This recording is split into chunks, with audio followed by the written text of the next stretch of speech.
IPL, Mostafizur Rahman এবং বাংলাদেশের বিশ্বকাপ খেলতে যাওয়া কিংবা না যাওয়া, সব মিলিয়ে বাংলাদেশ এবং বাংলাদেশের ক্রিকেট, ভারত এবং ভারতের ক্রিকেট, কার বেশি ক্ষতি হলো, কার কি ক্ষতি হলো?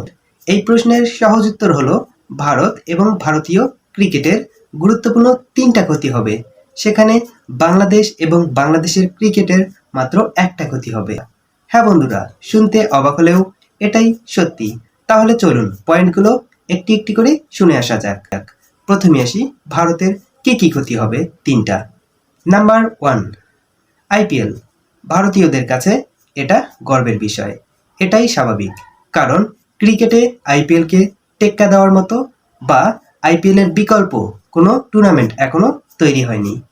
সেই জায়গা থেকে মোস্তাফিজুর রহমান ইস্যুতে আইপিএল নিরপেক্ষতার জায়গাটা দেখাতে পারেনি, সে কারণে আইপিএল প্রশ্নবিদ্ধ হবে, এটাই স্বাভাবিক।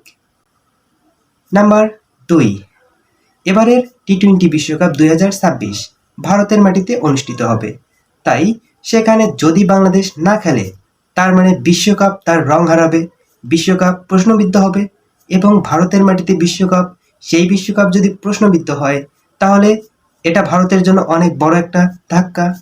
নাম্বার 3, সবথেকে গুরুত্বপূর্ণ যে বিষয়টা, যে ক্ষতি ভারতীয়দের, সেটা হচ্ছে ভারত অনেক বড় একটি দেশ, অনেক প্রভাবশালী একটি দেশ।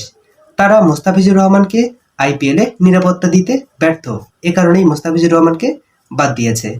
তাহলে বাংলাদেশ যদি তাদের মাটিতে বিশ্বকাপ খেলতে না যায় তাহলে পুরো বিশ্বর কাছে ভারতের নিরাপত্তা দুর্বল, তারা যে নিরাপত্তা দিতে পারে না এটা প্রকাশ হবে।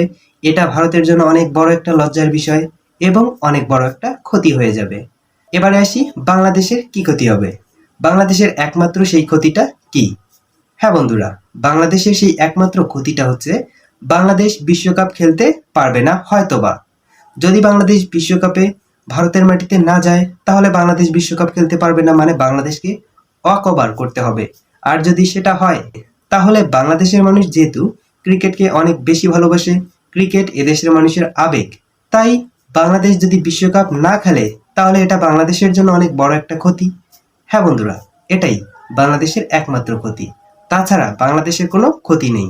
এবং মোস্তাফিজুর রহমানকে তারা বাদ দিয়েছে, বাংলাদেশ মোস্তাফিজুর রহমানকে ভারত বাদ দিয়েছে মাত্র 9 কোটি টাকা। এটা কিন্তু দেশের তুলনায় কোনো ক্ষতি নয়, তাই এটাকে কোনো ক্ষতি বলা যাবে না। হ্যাঁ বন্ধুরা, আপাতত আমার কাছে এটাই মনে হয়। বন্ধুরা, আমার মতামতের সাথে আপনিও কি একমত? আপনার কাছে কি মনে হয় কমেন্টে অবশ্যই জানিয়ে দিবেন। সম্ভব হলে চ্যানেলটিকে সাবস্ক্রাইব করে পাশে থাকবেন। ধন্যবাদ সবাইকে।